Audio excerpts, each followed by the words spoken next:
My parents kicked me out on Thanksgiving for not paying for a vacation. A month later, they asked for help after my brother lost $25,000 gambling. "This is our thanks for your little support," they stated. I told them I stopped paying the bills and fled, but they laughed. A month later, Thanksgiving was meant to be about family and giving thanks. Instead, my father looked me dead in the eye in the middle of supper and told me, "You have to leave." I froze, fork halfway into my mouth. "What?" My mother avoided my gaze. My younger brother and sister kept their heads down, pushing food around on their plates as if they were trying to disappear. My father, on the other hand, appeared serene, as if he'd already made up his decision. "This is our gratitude for your small assistance," he remarked, shaking his head. I gave out a quick laugh, believing it was some sort of strange joke. "What the hell are you talking about?" My father reclined back in his chair, arms crossed. "You're not pulling your weight, Jack. You've been here for months, and we don't see much help from you." I stared at him. Am I not doing my fair share? I had been living with them for a few months, but I wasn't just sleeping on their couch. I held a full-time job. I bought groceries not only for myself, but for everyone. I paid for takeaway when they didn't want to cook. I also paid my younger siblings' internet bills because they required them for school. And it doesn't include the times I provided my father with petrol money or auto maintenance when he grumbled about being short. I wasn't anticipating a prize, but being told I wasn't contributing at all? This was ridiculous. I scoffed. "Are you serious? I've paid for stuff." "Not enough," my father interrupted. "You're a grown man. You should take care of yourself."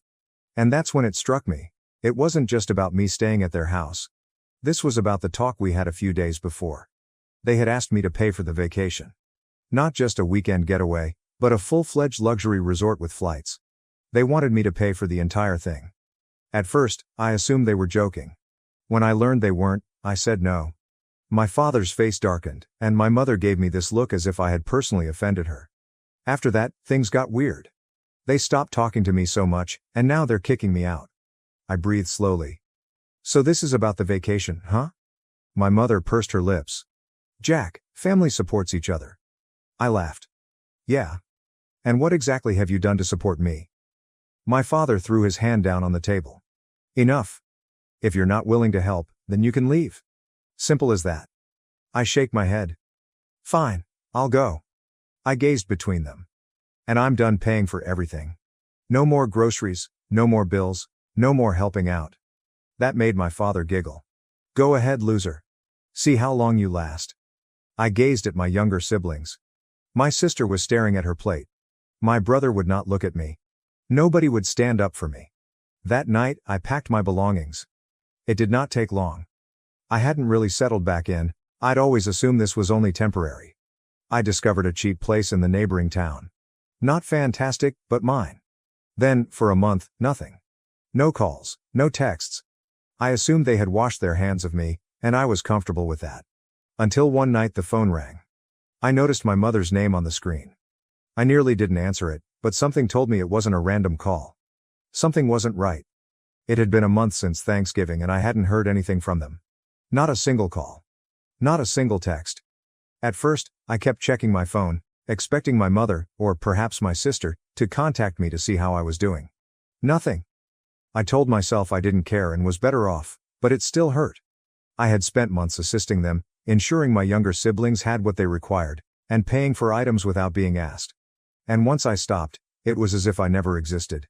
But, after a while, I started to like the silence. My apartment was small and shabby, and I could hear my neighbors through the thin walls, but it was mine. Nobody asked me to pay for their groceries. No one expects me to pay their expenses. For the first time in months, my paycheck lasted. I could purchase something for myself without feeling guilty.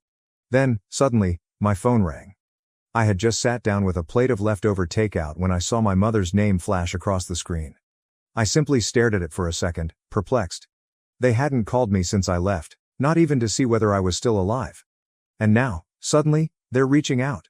For a second, I considered ignoring it and sending it to voicemail. But something felt off.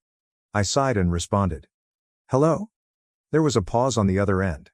Then my mother's voice came through, quieter than normal. "Jack. We need your help." I nearly laughed. "Now you need my help?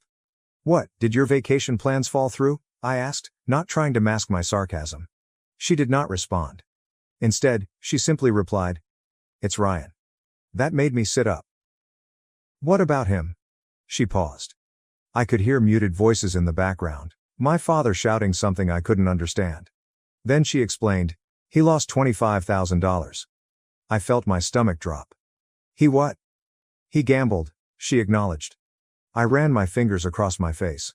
Ryan was barely old enough to drink, much less gamble. But $25,000? That was more than just a few $100s in poker losses. This was serious. How the hell did he even get that kind of money? I requested an explanation. "He borrowed it," she explained. Her voice crackled slightly. I closed my eyes. Jesus Christ. "And now," she went on, "he owes it all back. And we don't have it, Jack. We're completely out of money." I sat back in my chair, staring at the ceiling. A month ago, they laughed in my face when I declared I was done paying for everything. They had kicked me out on Thanksgiving.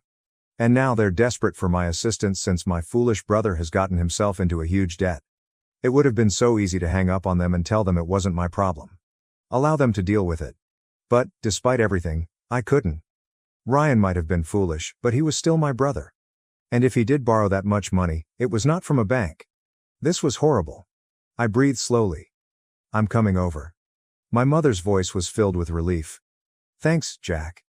I didn't respond. I simply hung up, grabbed my keys, and walked out the door. I had no idea what I was entering into. But I knew that this was only the beginning. The drive back to my folks' place felt odd. I hadn't been there since the night I left, and I never expected to return so soon. The neighborhood looked the same. Even in late December, a few houses still had Christmas lights up. The same old beat-up automobiles sat in the drives. Everything was exactly as I remembered it. However, it felt different. I pulled into the driveway and sat there for a while, clutching the steering wheel. Part of me wanted to turn back and drive away. But I sighed, exited, and proceeded to the front door. Before I could knock, my mother opened the door. She appeared weary. "Jack," she sighed. "Come in." I stepped inside. The house smelled the same, like cinnamon air freshener and whatever cheap candle my mother always bought, but the energy was utterly different. Ryan was seated on the couch, stooped over and staring at the floor. My father stood at the dining room table, arms crossed, appearing angry. Nobody spoke for a second. Then I asked, "All right, someone tell me what the hell happened." Ryan did not look up. My mother sat next to him and caressed his back like if he were a young child who had just skinned his knee. My father was the one who reacted. "Your brother was an idiot, that's what happened." Ryan eventually spoke, and his voice was quiet. "I didn't mean for it to get this bad." I stared at him. "How do you accidentally lose 25 grand? He let out a nervous breath. "It started small. Just a couple hundred. Then I won big, so I kept going." He eventually looked up at me, his face pallid. "And then I lost everything." I shake my head. "Okay, but you didn't have 25 grand to lose. So who the hell gave you the money?" Ryan paused. My father responded for him. "He took out a loan." Something about how he said it made my stomach turn. "What kind of loan?" My mother spoke up calmly. "Not a bank loan." I felt my jaw tightening. "So, what? Some backroom loan shark?" Nobody responded, but their quiet revealed everything I needed to know. Jesus Christ. I squeezed the bridge of my nose. "Okay. And when exactly is he supposed to pay this back?" "End of the week," my father mumbled. I let out a slow breath. "And you have nothing?" My mother shook her head. "We're already maxed out on our credit cards, we don't even have enough for next month's rent." I leaned against the wall and took everything in. A month ago, they declared me a loser and kicked me out. They were now drowning in debt, desperate, and looking to me for help. I had the money. Not all of it, but I'd been saving since I moved out. I could handle at least half of that. But, should I? They had completely abandoned me. My father had literally laughed at me as I walked out the door. But Ryan. He was different. Yes, he'd been a jerk, but I could see fear in his eyes. If he owed money to the wrong people, this was more than just a lesson to learn. It was risky. I breathed sharply.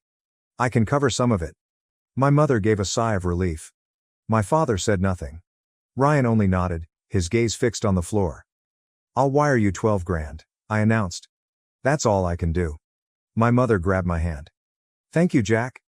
I drew away. "Don't. Just make sure this never happens again." I turned to Ryan. And you? You're going to pay me back, every damn cent. He gulped heavily. I will. I did not believe him. But I'd deal with it later. For the time being, I had simply bailed them out. Even though I knew I shouldn't have, I couldn't help but wonder if this would make a difference. Little did I know how incorrect I was. I wired the 12 grand that night. My mother nearly sobbed. My father whispered what I believe was a thank you, but he couldn't look me in the eye. Ryan only nodded, still looking sick to his stomach. I did not remain after that. I made it clear that this was a loan and not a gift. And Ryan would repay me. Nobody argued. As I drove back to my apartment, I reminded myself that I had done the right thing. It was not about my parents. It was about Ryan. He was my brother. And, as much as I wanted to let them all sink in the disaster they'd created, I couldn't stand by and watch Ryan get harmed over something silly. A week has gone. Then 2. Then a month. And nothing. Ryan had not sent me a dime. No calls. No texts. Nothing. I waited and gave him the benefit of the doubt. Perhaps he was back on his feet. Perhaps he was working things out. Then one day I broke down and called him. He responded after a few rings. Hey, Jack. I got straight to the point. Where's my money? There was a pause. I don't have it yet. I clenched my jaw. You said you'd pay me back. I will, he replied promptly. I just need more time. I scoffed. More time? Ryan, it's been a month. You haven't even sent me $20. He became quiet.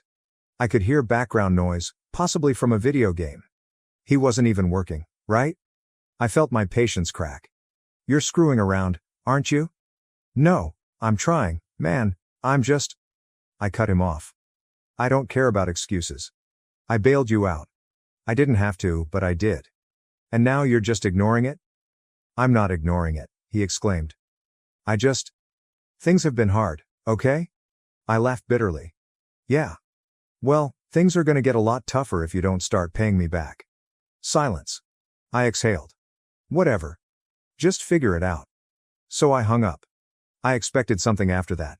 100 here, 50 there, whatever. Still, nothing. A week later, I decided to ask my parents instead. If they had the money to bail Ryan out, they could help him repay me. Right? So I called my father. As soon as he responded, I went to the point. Hey, I need to talk to you about Ryan's debt. My father gave a frustrated sigh. What about it? He hasn't paid me anything, not a dime. So? I halted. What do you mean, so? You gave him the money. That was your choice. My hold on the phone intensified. It wasn't a gift. My father gave out a dry laugh. Well, that's your problem. I believed I had misheard him. Excuse me? You chose to help him, my father said, as if explaining something to a child. That's on you. Don't come crying to us about it. I was surprised and didn't know what to say at first. Those were your exact words, I finally said. Family helps each other, you said when you kicked me out. But now that I need support, that no longer applies. Jack, you're an adult, he continued, his voice stern. Now handle your own problems. I gave a quick laugh. Wow. So, if you need money, family helps each other. But when I need, I'm on my own. That's life, he remarked dismissively. Don't you like it? Too awful. I felt sheer wrath rise up my spine. They asked me to come back. They begged me to save them. And as soon as they got their way, they abandoned me. Got it, I replied coldly. Enjoy your life, Dad. I hung up. I sat there for a minute, staring at my phone, trying to understand how deep their selfishness went. That's when I realized something. I wasn't about to let this go. Not this time. They assumed they could walk all over me. They were about to learn how mistaken they were. I sat in my apartment, staring at my phone and repeating my father's words over and over. Handle your own concerns. That is life. They genuinely felt they could just use and discard me. That I would continue playing their game. Keep bailing them out while they trample all over me. They didn't know who they were dealing with. I wasn't about to let this go. I spent the following few days contemplating. If Ryan didn't pay me back, and my folks ignored it, I needed another way to receive my money. And then an idea struck me. One so basic, I couldn't believe I hadn't thought of it sooner. I could still access my folks' Wi-Fi and cable accounts. I had set them up while I lived there, And the bills were always in my name because I was the one who paid for them. And guess what? They never updated the billing information after I departed. So I logged in and canceled everything. The internet is gone. Cut off the cable. Streaming services are disabled. They were officially off the grid. I sat back, waiting. Sure enough, my mother called the next morning. "Jack," she replied, agitated. "The internet's down." I pretended to be clueless. "Huh, that's odd." She sighed. "Could you look into this? Your sister has schoolwork, and we can't even watch television." I smiled. "Oh, I already know what happened." "What?" "I canceled it." Silence. "You what?" She finally spoke. "I canceled everything. Internet, cable, Netflix, and whatever else you were using is no longer available." "Jack," she gasped. "Why would you do that?" I slumped back in my chair. "I'm not sure, maybe because I'm still paying for it?" "But, your sister needs it for school."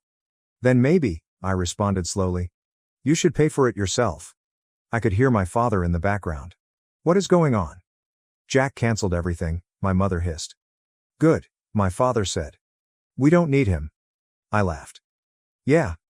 Let's see how long you can do without Wi-Fi." My father grabbed the phone from my mother. "Listen, you little..." I hung up. This should have been the end of it. But I didn't know what would happen next. A few days later, when I got home from work, something seemed off. My apartment's door was unlocked. I always locked the door. Always. My stomach twisted as I gradually pushed it open. Then I saw it. My apartment had been wrecked. Cushions were thrown everywhere, my laptop was missing, my drawers were ripped open, and my television was gone. I stood there shocked. And then it struck me. This was not a random break-in. This was them. My family had broken into my house, and I'd just declared war. My heart pounded as I stood in the middle of my destroyed flat. My laptop is gone, my television is gone. Drawers were pulled open, clothes were flung everywhere. I clenched my fist. I know who did it. This was not a random break-in. This was them. I have my own family. I took a big breath and called the cops. When the officer arrived, he took one glance at the mess and inquired whether I had any suspects. I did not even hesitate. "I think my parents and my brother did it." He raised an eyebrow. "Family?" I nodded. "I used to live with them. They kicked me out, and now we're not on good terms." I detailed the entire thing: money, Wi-Fi, and debt. They most likely assumed this was vengeance. The cop took everything down. Then he posed the big question. "Would you like to press charges?" I paused. Not because I had reservations. But it was a major thing. If I filed charges, this would not be just a family drama. It'd be real. But then I thought about it. They'd broken into my house, stolen from me. After I helped them out. After I assisted them while they were deeply in debt. And the worst part? They presumably assumed I would do nothing. That I would simply accept the hit. As I always do. I met the officer's eyes. "Yes," I answered. The next day, the cops arrived at my parents' house. I was not there. But I got a call from my mother shortly after that. "Jack," she was practically screaming. "What did you do?" I slumped back in my chair. "You broke into my place. You stole my belongings. What the hell were you expecting?" "It wasn't a big deal," she responded. You just what?" I snapped. "Taught me a lesson? Did you take back what you believed you deserved? Tell me, Mom, do you even feel horrible about this?" She became silent. Then, in a low voice she added, "You didn't have to call the cops." I laughed. "Oh, so if I help you, I'm family, but when you rob me, I'm expected to let it go." "It wasn't robbery," she argued. "The cops disagree." She huffed. "Jack, we can fix this? Simply drop the charges." "No." Her breath caught. "What?" I said no. She gasped, like if I'd slapped her. "Jack, this is serious? Your brother..." "I gave him 12 grand, I snapped. "And he still hasn't paid me back. Now he's breaking into my home? I'm finished." Silence. Then she made one last move. The guilt trip. "Are you really going to do this to your own family?" I took a deep breath. "No, Mom. You did it to yourself." So I hung up. The cops discovered my television and laptop at a local pawn shop. Sold under Ryan's name. That's all they needed. Ryan was caught for burglary, and my parents were charged as accomplices. My grandparents discovered out shortly after. And that's when things changed. Because they were infuriated. For the first time in my life, my parents were about to experience genuine consequences. I didn't attend the court proceedings. I did not have to. The proof was incontrovertible: pawnshop records, surveillance footage, everything. Ryan pleaded guilty, perhaps believing he would get off lightly. My parents tried to justify that they had no idea what he was doing, but no one purchased it. They all received probation. No prison time. But now they had a criminal record. And it was their problem. Not me. The true repercussions occurred when my grandparents found out. I'm not sure who told them, probably one of my aunts, but when I received a phone call from my grandfather, I could tell he was furious. "Jack," he asked in a raspy voice, "is it true? Did your parents or Ryan steal from you?" "Yes," I answered. "It's true."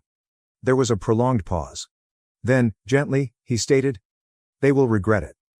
I'm not sure what happened after that. But my grandparents went to war.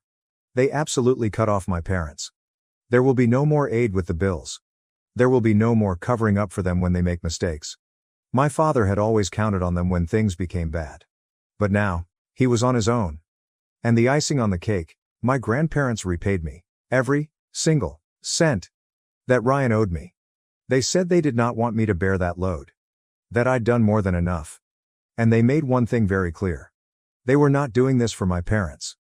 They were doing it because I was the only one in the family who had performed ethically. That was the last time I spoke to my folks. Ryan texted me a half-hearted apology a few months later, possibly because my mother compelled him to do so. But I did not answer. After all of this, I realized something. I had spent years attempting to assist people who would never aid me in return. And I was finished. Since now, I was not anyone's savior, not their safety net, not their ATM. I was going to live my life for myself. And if my folks get in trouble again, they could manage it on their own. My wife is pregnant with our first child, and her sister has hinted that she wants to sleep with me. How should I tell my wife? My name is Jason, and at 24, I consider myself incredibly fortunate. I met the love of my life, Emily, 3 years ago, and every day since then has been a testament to the power of love and commitment. Emily, also 24, is my rock, my confidant, and my best friend. Our journey together has been nothing short of extraordinary, filled with moments of joy, challenges, and unwavering support for each other. We first crossed paths at a mutual friend's birthday party. I still remember seeing her for the first time, her radiant smile lighting up the room. We spent the evening talking, laughing, and discovering a mutual passion for travel and adventure. It felt as though we had known each other for years. By the end of the night, I knew I wanted to see her again, and thankfully, she felt the same way. Our relationship blossomed quickly. We spent our weekends exploring new places, trying out new cuisines, and sharing our dreams and aspirations. Emily's warmth and kindness made everyone around her feel at ease, and I was no exception. She was studying to become a nurse, driven by a desire to help others, while I was working in software development, enjoying the challenges and creativity the field offered. After 2 years of dating, I proposed to Emily during a sunset hike, one of our favorite activities. The moment was perfect, and she said yes, tears of joy in her eyes. We married 6 months ago in a beautiful ceremony surrounded by family and friends. Emily's younger sister, Sarah, who is 21, was her maid of honor. The bond between Emily and Sarah is incredibly strong. They have always been there for each other, sharing secrets, dreams, and an unbreakable sisterly love. Sarah, like Emily, is a wonderful person. She is currently in college, pursuing a degree in psychology. With her bubbly personality and compassionate nature, she has always been the life of any family gathering. Growing up, the two sisters were inseparable. Their parents often joked that they share a secret language, a testament to their close-knit relationship. It was no surprise that Sarah played a significant role in our wedding, helping to ensure everything was perfect for her sister's big day. The wedding day was magical. Emily looked stunning in her white dress, her smile more radiant than ever. As we exchanged vows, promising to support and love each other through all of life's challenges, I felt an overwhelming sense of gratitude. The reception was filled with laughter, dancing, and heartfelt toasts. Sarah's speech brought everyone to tears as she reminisced about their childhood and expressed her happiness for us. Life after the wedding has been a blissful continuation of our journey together. We moved into a cozy apartment, decorated with mementos from our travels and our shared experiences. Emily's presence makes every day brighter. Her laughter is infectious, and her ability to find joy in the smallest things constantly amazes me. It was a sunny Saturday morning, and Emily had been feeling unusually tired and queasy for a few weeks. She had been brushing it off as stress from work, but there was a lingering suspicion that there might be something more. We decided to take a pregnancy test to put our minds at ease. I remember pacing around the living room, my heart racing with anticipation and nervousness. Emily came out of the bathroom, holding the test with trembling hands. She looked at me with wide, hopeful eyes, and then, with a tearful smile, she whispered, "Jason, it's positive. We're going to have a baby." The world seemed to stand still for a moment as the words sank in. I rushed to her side, wrapping her in a tight embrace. Tears of joy streamed down our faces as we held each other, overwhelmed with happiness. The realization that we were about to embark on this incredible journey together filled my heart with an indescribable sense of love and excitement. The next few days were a whirlwind of emotions and planning. We decided to share the news with our families during a Sunday dinner at Emily's parents' house. As we gathered around the dining table, I could barely contain my excitement. Emily and I exchanged a knowing glance, and she stood up, her voice trembling slightly as she spoke. "We have some exciting news to share with everyone," she began. The room fell silent, all eyes on her. "Jason and I are going to be parents. We're expecting a baby." For a moment there was stunned silence, and then the room erupted in cheers and applause. Emily's mother burst into tears, hugging both of us tightly. Her father clapped me on the back, his eyes shining with pride. Sarah, Emily's younger sister, jumped up from her seat, squealing with delight. She rushed over to Emily, wrapping her arms around her sister and exclaiming, "I'm going to be an aunt. I can't believe it." The rest of the evening was filled with joyous celebration. We toasted to the future, shared stories and laughter, and basked in the collective happiness of our family. Emily and I couldn't stop smiling, our hands intertwined under the table. The love and support from our families meant the world to us, and it reinforced just how blessed we were to have such a strong network as we embarked on this new chapter of our lives. Over the following weeks, our excitement only grew. We started making plans for the nursery, picking out baby names and reading every parenting book we could get our hands on. Each night as we lay in bed, we would talk about our hopes and dreams for our child, imagining the life we would build together. Emily's eyes would light up as she talked about all the things she wanted to teach our baby, from baking cookies to exploring nature. Her enthusiasm was infectious, and it made me fall in love with her all over again. My love for Emily deepened with each passing day. Seeing her face light up as she felt the first fluttering movements of our baby made my heart swell with pride. I marveled at her strength and grace as she navigated the changes in her body, always with a smile and a kind word. I was in awe of her, and I was determined to support her every step of the way. We spent countless hours preparing for the arrival of our little one. Our weekends were filled with trips to baby stores, comparing cribs and car seats, and picking out tiny outfits. We painted the nursery together, choosing a soft, calming palette of blues and greens. Each stroke of the brush was a promise of the love and care we would pour into our child's life. We hung pictures of animals and nature on the walls, imagining the day our baby would gaze up at them with wonder.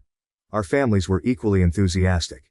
Emily's parents offered to help with anything we needed, from babysitting to setting up the nursery. Sarah was particularly excited, often stopping by with baby books and tiny clothes she couldn't resist buying. Her excitement was contagious, and it warmed my heart to see how much she already loved our unborn child. As Emily's pregnancy progressed, I found myself more in awe of her than ever. Her strength, resilience, and unwavering positivity were inspiring. I made it my mission to be the best partner I could be, attending every doctor's appointment, cooking her favorite meals, and making sure she felt loved and supported. I knew this journey was as much about taking care of her as it was about preparing for our baby. One of my favorite moments was when we went for the first ultrasound. Seeing the tiny heartbeat flickering on the screen brought tears to my eyes. It was a tangible reminder of the life we had created together, a symbol of our love and commitment. I held Emily's hand tightly, both of us mesmerized by the sight of our baby. It was a moment of pure joy and connection, one that I would carry with me forever. It was a typical Monday morning, and I was sitting in my home office catching up on some work emails. The house was quiet except for the gentle hum of the air conditioner and the occasional sound of birds chirping outside. Emily had just left for her prenatal checkup, and I was planning to join her at the clinic later. My phone buzzed on the desk, breaking my concentration. I glanced at the screen and saw a message notification from Sarah, Emily's younger sister. I picked up my phone, smiling as I unlocked it. Sarah often texted me about random things, funny memes, family updates, or questions about Emily's preferences. But nothing could have prepared me for the text I was about to read. "Hey Jason, I know this might sound weird, but I just wanted to let you know that if you ever need someone to talk to, Or anything else during Emily's pregnancy. I'm here for you. I know it can be tough, and sometimes women get emotionally and physically distant. So, I'm here to help you out, sexually or emotionally, anytime. Just think about it. I stared at the screen, my brain struggling to process the words. At first, I thought it must be some kind of joke, a terrible prank. I read the message again, hoping I had misunderstood. But there it was, plain as day. Sarah offering herself to me in a way that was both shocking and utterly inappropriate. A wave of confusion and disbelief washed over me. How could Sarah, someone I considered almost like a sister, send such a message? My heart pounded in my chest, and my hands felt clammy as I set the phone down. I rubbed my temples, trying to make sense of the situation. Was this some twisted way of helping, or did she actually have feelings for me? I felt a mix of emotions swirling inside me, anger, betrayal, confusion, and a deep sense of unease. My mind raced through 1,000 scenarios, each one more troubling than the last. I couldn't fathom what had led Sarah to think this was acceptable or how she could be so willing to betray her sister, especially now when Emily needed support the most. The first thing that came to mind was Emily. She had always been incredibly close to Sarah. They shared everything, from childhood secrets to their dreams for the future. The bond they had was something I admired and respected. How could I tell Emily about this without shattering that bond? The thought of her pain and betrayal made my chest tighten with dread. I picked up my phone again, rereading the message, hoping I could find some hidden context that would make it all make sense. But it was as clear as it was disturbing. My immediate reaction was to delete it, pretend it never happened, but I knew that wasn't an option. This was something that needed to be addressed, no matter how uncomfortable or painful it might be. I decided to take a walk to clear my head. As I stepped outside, the warm sun and fresh air did little to calm my racing thoughts. I walked aimlessly, my mind consumed by the dilemma. If I told Emily, it would devastate her. She was already dealing with the physical and emotional challenges of pregnancy. Adding this betrayal to the mix felt cruel and unfair. But keeping it from her wasn't an option either. I couldn't let her remain close to someone who would so easily undermine her trust. As I walked, I considered my options. I could confront Sarah directly, demanding an explanation and warning her to never approach me like that again. But what if she denied it or twisted the story? I needed to be careful, to ensure that whatever happened next was handled with the utmost care and consideration for Emily's well-being. I sat down on a park bench, taking deep breaths to steady myself. I thought about calling a friend for advice but dismissed the idea. This was too personal, too sensitive to involve anyone else. I needed to figure this out on my own. My priority was clear: protecting Emily and our unborn child. But how to do that without causing more harm was the real challenge. The more I thought about it, the more I realized I had to talk to Sarah first. I needed to understand her motives, to make her see the gravity of her actions. Maybe she didn't fully grasp the impact of what she was suggesting. Perhaps there was a way to address this without destroying the relationship between the sisters. With a plan forming in my mind, I headed back home. The walk had helped clear my thoughts, but the knot of anxiety in my stomach remained. As I reached our front door, I took a deep breath and steeled myself for the confrontation. I typed out a message to Sarah, keeping it as neutral as possible. Hey Sarah, can we talk? I got your message, and I think we need to clear some things up. Let's meet for coffee later today. I hit send and waited, my heart pounding. Within minutes, Sarah replied, agreeing to meet at a nearby cafe in an hour. I spent the next 60 minutes pacing the living room, rehearsing what I would say, and trying to anticipate her reactions. My mind was a whirlwind of emotions, but I knew I had to stay calm and collected. At the cafe, I arrived early and chose a quiet corner table, away from prying eyes and ears. When Sarah walked in, she looked cheerful, almost oblivious to the storm her message had caused. She sat down across from me, her smile faltering slightly when she saw the seriousness in my expression.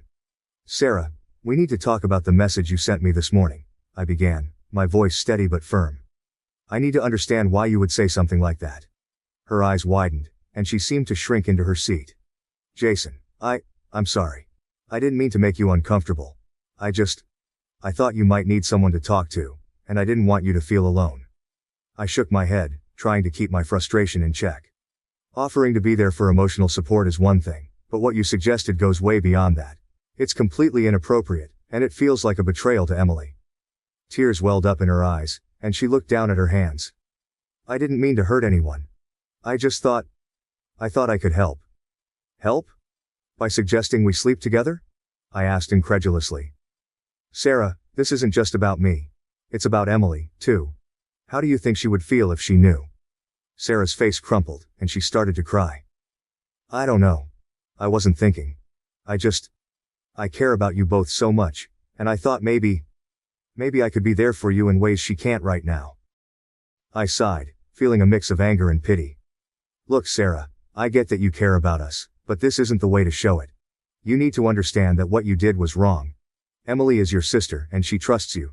We all need to support each other, especially now. Sarah nodded, wiping her tears.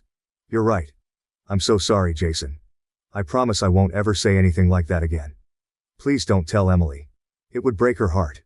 I looked at her, struggling with my own emotions. I'll think about it, but I can't promise anything. My first priority is Emily and our baby. You need to understand that.